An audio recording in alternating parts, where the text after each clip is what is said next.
We know that you have heard us, and we have been pleased with what we have accomplished as a result of our chewing here together today.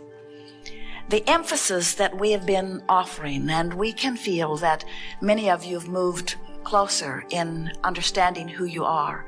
The emphasis that we've been offering here today is about acknowledging that the stream of well-being is flowing mightily, and that it has your best interests and everything that you want in stream, in mind, at heart. And as you begin to focus upon the stream and its meaning and how it got there and your relationship with it, and you begin to pay attention exclusively to how you feel, which is everything about your relationship with the stream, in far greater ease than you have previously imagined, you're going to begin to be the receiver of so many of the things that you've been asking for. And we want for you the manifestation of those relationships and those houses and those experiences. And most of all, we want for you the manifestation of the realization of who you really are. We want you to start being happy in the stream. We want you to begin to feel the exhilaration of life that you felt when you made the decision to come forth. And as you get fixated on these problems you want to solve, you hold yourself longer in resistance to the solution that is already there and has been there for a very long time. You're going to get so good at just turning and turning and turning and turning that you will find solutions before problems have even manifested, and you will not even know you had a problem because the solution will get there simultaneously with the problem. Do you know that's happening to you already? Potential problems are being diverted by your attention to feeling good.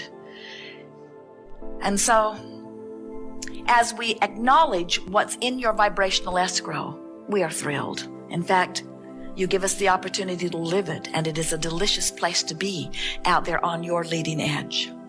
But there is nothing that thrills us more than watching you in the moment make the deliberate intention to stop the resistance and begin slightly turning.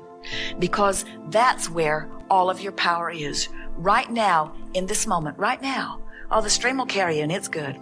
We've seen it, it is.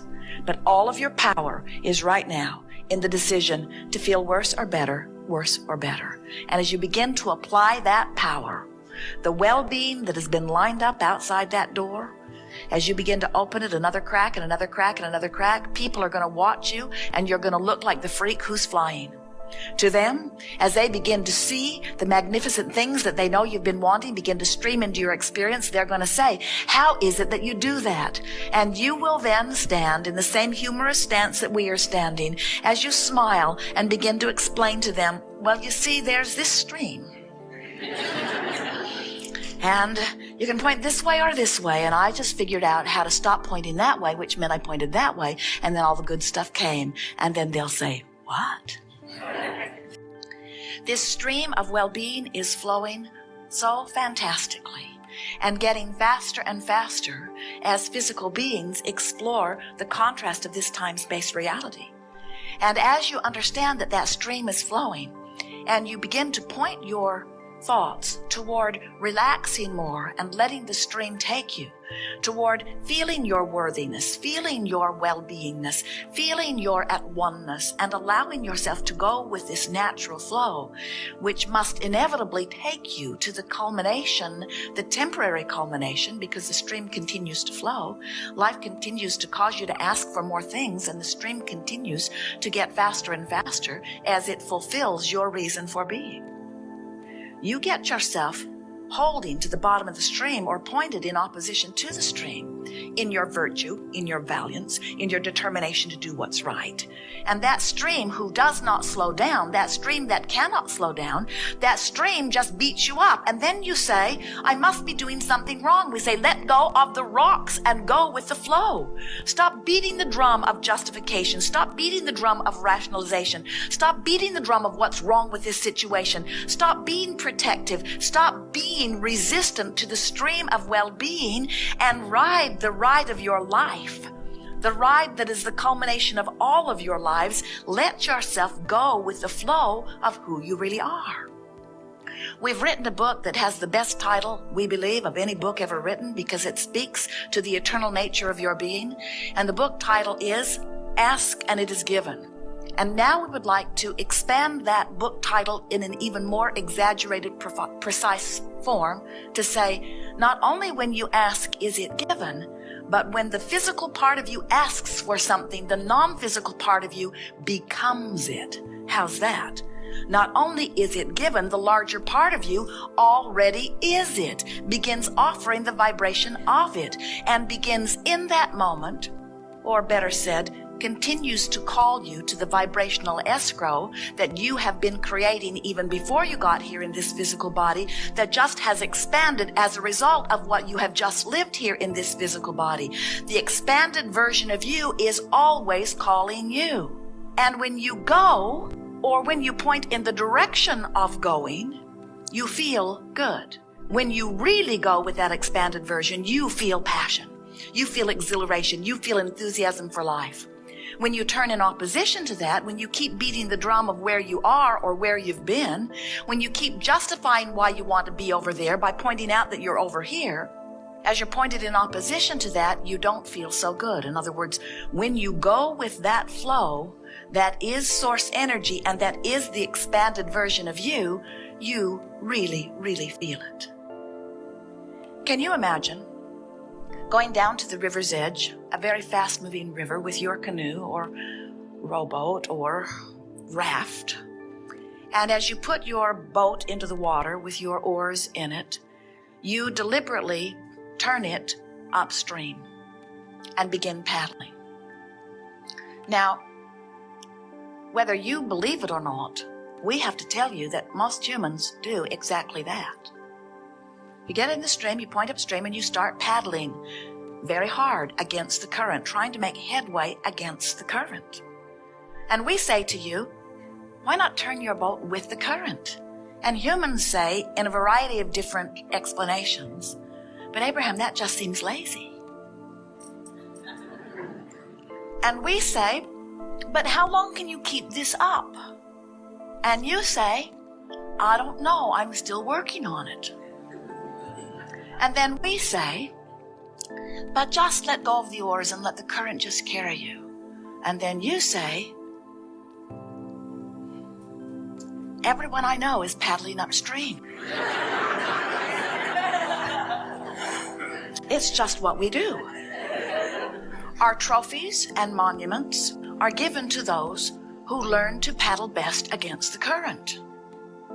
And we say, but how long can you keep that up? And you say, I don't know, I'm still working on it. I'll let you know, but for now, I've developed some really good muscles and some really good techniques, and I use others who are suffering equally as measurement to know how well I'm doing. And I have to tell you, I'm holding my own. It's hard. It's hard, Abraham, but I know that it is worth it. It's worth it because all of the trophies and all of the rewards are offered for those who struggle. Those who turn and go with the flow, they are not given any rewards. They are just seen as lazy, ne'er-do-wells. And I have heard that there are many more rewards after I die. So I'm willing to endure the discomfort. And we say, but how long can you keep that up? And we want to say to you, you may keep it up all of the days of this life, but when you croak, you no longer keep it up. When you croak, you go with the flow. And we want you to understand that this current of well-being, the current that is source energy, the current that is your inner being, the current that is your vibrational escrow, the current that is source energy looking out for you, who has become the non-physical vibrational embodiment of that which you are, is summoning you toward it. And there is a current that you cannot buck. And when you try to, you get beat up by the current. Sometimes humans think that there is a stream of well-being and a stream of not well-being, and when things are not going well, they think they've just taken the wrong fork in the river, and they're going down that river where bad things happen. And we say, that's never, ever, ever what happens, because there is only one current, and it is a current of well-being. You never walk into a room and look for a dark switch. There is not one. You don't expect to flip a switch and have inky, misty darkness cover up the light. You get it, that you can resist the light, but that there is not a source of darkness. And there is not a source of evil or a source of sickness. There's just resisting the stream of well-being that would take you there if you would stop doing that thing you do that is not letting you, that is you not letting you go. We want you to realize that you are source energy in this physical body. And as you begin to remember that you are source energy in a physical body, and as you begin to reach for that realignment now that you are here in this physical body, now you'll begin to live life in the way you intended as you came forth into this physical body. We want to explain that to you in a little fuller fashion, because once you get the sense of who you are, then you can get about doing what you came to do. And we want you to realize that what you came to do was not something that was pre-described by someone else or even pre-described by yourself at another level. You came forth for the leading edge experience of attracting new information to help you make new decisions. You are very old, very clear, very wise, very source beings. And you know from that broader vantage point that you are eternal, that there will be no cessation to that which you are. And so you continue to approach life from that eternal stance, from that understanding that you'll never get it done and that you cannot get it wrong, but that it is extremely exhilarating to live life. From your broader vantage point, we're talking about the non-physical part of you, the inner being part of you, or the soul part of you, or the God force part of you. You know that there is no ending to that which you are. And you also know, because there is no ending, in other words, that's why the name eternal fits so well. You cannot be finished and be eternal at the same time. Eternal means continuing and expanding. So from that broader non-physical perspective, you not only know that you are eternal, but you joyously continue to project yourself into situations where new desires can be born. You so understand the eternal nature of all that is. So as you made the decision to come forth from non-physical into this physical body, you knew that there would be variety, contrast, a lot to choose from, and you knew that from your vantage point of self, which everyone has, that you would come to clear conclusions of that which would be of the greatest benefit to self. You knew that it would not be possible for you to stand in the middle of any situation and not come to a clear understanding that I don't like this and that I would prefer this and that this feels better to me than this. In other words, you just cannot stop deciphering at all levels of your being. And you knew before you came into this physical body that when such a determination was born within you, or that a desire was born within you, or a preference was born within you, you knew and rejoiced in the idea that the universe would then expand because of that experience and that new desire.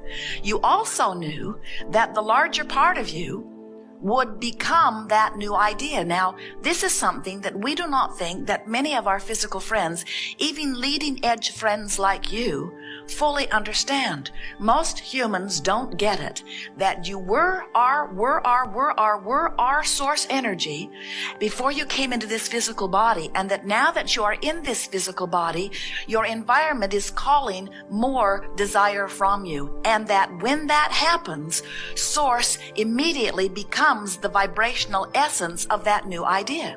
In other words, when you don't have enough money and you want more money, the non-physical part of you becomes the liver, beer, receiver of that more money. It goes to what we lovingly call your vibrational escrow, where the source energy part of you abides and bees and calls you to it.